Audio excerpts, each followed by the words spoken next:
Hello friend, good morning. तो फिर से আমি চলে এসেছি ছোটা সা মিনি ব্লগ নিয়ে। আজকে হলো মঙ্গলবার। তো মঙ্গলবারে আজকে অনুকে জাস্ট এখন স্কুলে পাঠিয়ে দিয়েছিলাম মানে সকালে উঠেছি। আজকে সকালে কাজকর্ম করে একদম রান্না বসিয়ে দিয়েছি। তারপরে অন্য নাস্তা বানিয়েছি, ওকে রেডি করেছি। স্কুলে পাঠানোর আগে ওর বাবা খাওয়াচ্ছিল, তার থেকে আমি যে না ঠাকুর পুজোটা দিয়ে দিয়েছি। তো আমার ঠাকুরজিকেও আমার গোপাল সোনাকে আজকে কেমন লাগছে কমেন্ট করকে বলো। আর এই যে ড্রেসটা পরিয়েছি না, এই ড্রেসটা আমি নিজের হাতে বানিয়েছি। তো কমেন্ট করকে জরুর বলো যে কেমন হয়েছে ড্রেসটা। আর আমার গোপুকে কেমন লাগছে ওকে কমেন্ট করে জরুর বললো। হরে কৃষ্ণ, হরি বল, রাধে রাধে। তো আর জাদা মানে অনেক ফুল আজকে মানে আমার গার্ডেনে ফুল আজকে খেলেই নেই বলে সেই আগের মতো গরম ছেড়েছে, একদম বৃষ্টি হচ্ছে না বলে মাথা খারাপ হয়ে যাচ্ছে।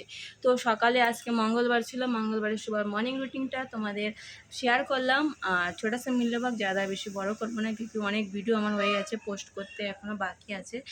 আর राधे राधे। तो हमारे गोपू सोना के केमन लागलो कमेंट करके जरूर बोलो। आज मंगलवार है, बजरंगबली का पूजा हमारे एखाने बजरंगबली को बेशी माने, और बेंगली तो माँ काली को माँ काली को बेशी माने। तो राधे राधे। आज के पूजाटा मर्निंग पूजाटा আপনাদের কেমন লাগলো কমেন্ট করে জরুর বলবে। হরে কৃষ্ণ, হরে বল, রাধে রাধে। এদিকে তোমার সিটি বাজছে, ডাল চড়িয়ে দিয়েছি। আর কমলি শাক ভাজা কাকি কেটেছিলাম, ওই হবে, ডাল হবে আর ঘ্যাট হবে। এই হচ্ছে সকালের রান্না। হরে কৃষ্ণ, হরে বল, রাধে রাধে। তো তোমরা ভীষণ ভীষণ সাপোর্ট করো, আমার পাশে থেকো। রাধে রাধে।